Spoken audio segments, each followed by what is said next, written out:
اور آج میں آپ کو ایک نکتے کی بات اور بھی بتلاؤں گا. میں نے ایک بات اپنے اہل حدیث بھائیوں سے خاص طور پہ کرنی ہے. اہل حدیث بھائیوں، آج میں تمہارا بھی لحاظ نہیں کروں گا. آج تمہیں ایک ٹیکہ ضرور لگا کے جاؤں گا انشاءاللہ. ٹیکہ لگوانے کے لیے تیار ہیں انشاءاللہ؟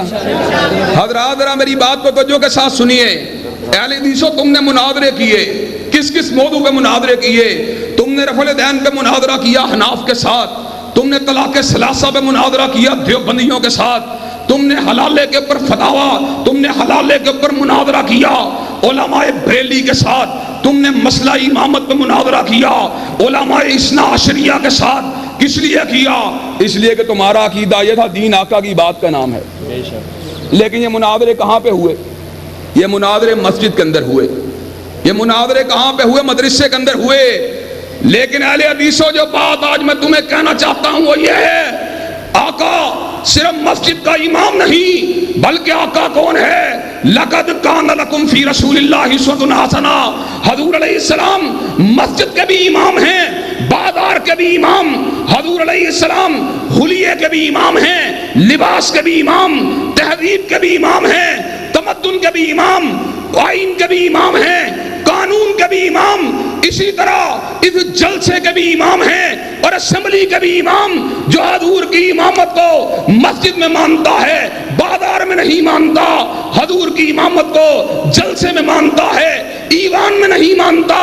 جاؤ لاکھ اس کو لوگ اہل حدیث کہتے رہے، میں اس کو اہل حدیث ماننے پہ مادہ تیار ہو سکتا ہوں. حضرات گرامی قدر، یہ کیا بات ہوئی کہ میں حضور کے مقابلے میں سیدنا ابو حنیفہ کی امامت کو تو نہیں مانتا، لیکن کاروبار کے معاملات کے اندر میں حضور کی امامت کو چھوڑ کے یہود کی امامت کو مانتا ہوں. یہ کیا بات ہوئی کہ میں دین کے معاملات میں سیدنا ابو حنیفہ کی امامت کو تو نہیں مانتا، لیکن شادی بیاہ کے مسئلے میں ہندوؤں کی امامت کو مانتا ہوں. یہ کیا بات ہوئی کہ میں دین کے معاملات میں تو حضور کے علاوہ کسی اور کی امامت کو نہیں مانتا، لیکن سیاست کے معاملات میں زرداری اور نواز شریف کی امامت کو مانتا ہوں. اور یہ کیا بات ہوئی؟ جس طرح حضور کی امامت کے مقابلے پہ سیدنا ابو حنیفہ اور امام مالک کی امامت نہیں چل سکتی، اس طرح آئین، قانون اور سیاست کے معاملات میں حضور کی امامت کے مقابلے پہ زرداری اور نواز شریف کی امامت بھی نہیں چل سکتی. حضرات گرامی قدر، یہ کیا بات ہوئی؟ میں نے حضور کا روح کا امام تو مانا ہے لیکن بدن کا امام نہیں مانتا. یہ کیا بات ہوئی؟ میں نے حضور کو لفظوں کا امام تو مانا ہے لیکن معنی کا امام نہیں مانتا. اور مائیکل ہارٹ نے کیا خوبصورت الفاظ کہے.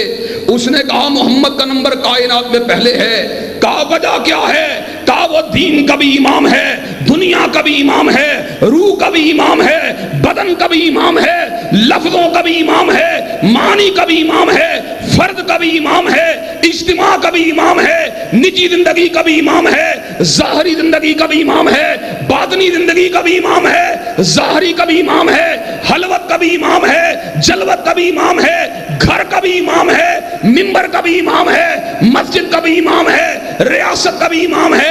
اور صحیح اہل حدیث وہ ہوتا ہے جو امام کائنات کی امامت کو زندگی کے ہر شعبے میں مانتا ہے.